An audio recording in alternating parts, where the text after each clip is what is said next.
কখন বাজারে পাঠিয়েছি? এতক্ষণ লাগলো বাজার করতে? বাজারটা আর বাজার নেই বাবা, ওটা এখন একটা যুদ্ধক্ষেত্র। তুই কি মারামারি করে এসেছিস? মারামারি আজকাল করতে হয় না, এমনিই হয়ে যায়। মারামারি এমনি হয়ে যায়? বেকার ছেলের মুখে এর চেয়ে ভালো কথা আর কি শুনবে? মারামারি কেন করেছিস বাবা? গুন্ডারা অন্যায়ভাবে দোকান থেকে চাঁদা তুলছিল মা। আর আমার সন্তানের নীতিতে ধাক্কা লেগে গেল, হিরো হয়ে গেল। যার বাড়িতে অভাব তার মুখে ন্যায় নীতি মানায় না। তোকে আমি কতদিন বলেছি একটা চাকরি দেখ, চাকরি দেখ। চাকরি দেখ বলতে পারো, একটা চাকরির জন্য কাউকে বলতে পারো না? যোগ্যতা থাকলে কাউকে বলতে হয় না।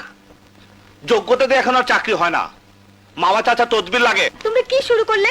বাইরের লোকজন শুনলে কি বলবে বলো? চিঠি। ভাইয়ার চিঠি? কার চিঠি? ভাইয়া চাকরির ইন্টারভিউ লেটার। কবে দেখতো? আগামীকাল দুপুর 12টায় কেসিআই কোম্পানিতে। এতদিন মুখ তুলে তাকিয়েছে। তুই হাত মুখ ধুইয়া, আমি নাস্তা দেই। ওকে এক গ্লাস গরম দুধ দি। শোন চলো, শোন শোন, হ্যাঁ।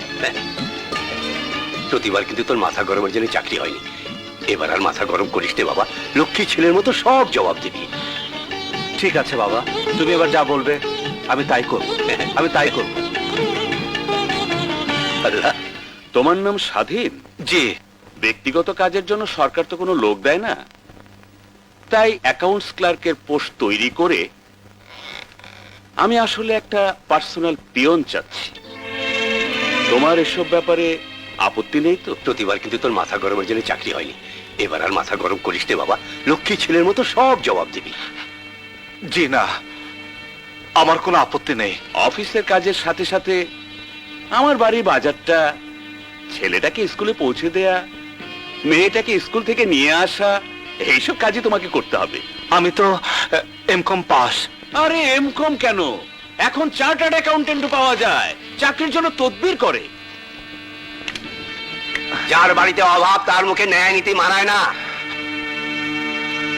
ঠিক আছে, আপনি যা বলবেন আমি তাই করব। ওকে, তাহলে তোমাকে। হ্যালো, এমডি রুহুল বক্স বলছি। জি জি এমপি সাহেব, আসসালামু আলাইকুম। জি বলুন স্যার, বলুন। জি জি, ওই অ্যাকাউন্টস ক্লার্কের চাকরিটা আপনার শালা?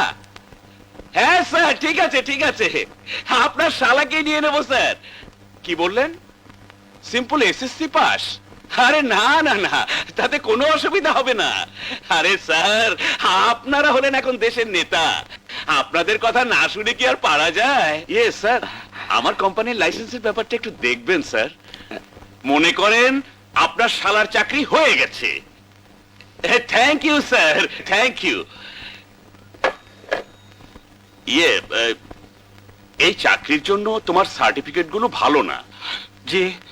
মানে এইসব এমকম দিয়ে আমার চলবে না, আমার আরেকটু কোয়ালিফিকেশন চাই। বাচ্চা, তোর আরো কোয়ালিফিকেশন হচ্ছে তো এমপির শালা, মিনিস্টারের ভাগ্নে, অমুক সেক্রেটারির ছেলে, যাদের কোনো কোয়ালিফিকেশন নেই, শুধু তাদের মামা দাদা আর আমাদের কোয়ালিফিকেশনের জন্য চাকরি হয়। এই এই এই শোরের বাচ্চা, তোরা যখন ঠিক মতো চাকরি দিবি না তো কেন আমাদের মতো বেকার ছেলের ভাগ্য নিয়ে খেলা করিস? কি হয়েছে ভাই? কি হয়েছে? এই বেটা এমডি, সে অ্যাকাউন্টস ক্লার্কের নামে তার পিয়ন বানাতে চায়, তাতে আমি রাজি ছিলাম, কিন্তু এক এমপির ফোনে তার সিম্পল এসএসসি পাস করা শালাকে চাকরি দিয়ে আমাদের ভাগ্য নিয়ে লাট্টুর মতো খেলছে। What do you mean? I mean to say, I am not sent by MP or minister. I have no lot of money to give you as bribe. I am a bloody foolish son of a poor retired headmaster who still thinks that ideology is the backbone of the country. And you, the so-called bosses, are torturing ideology, honesty under your boots. কিন্তু সেই সুযোগ আমি তোদেরকে দেব না। ওই ওই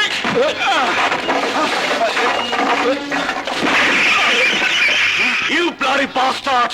I will see you!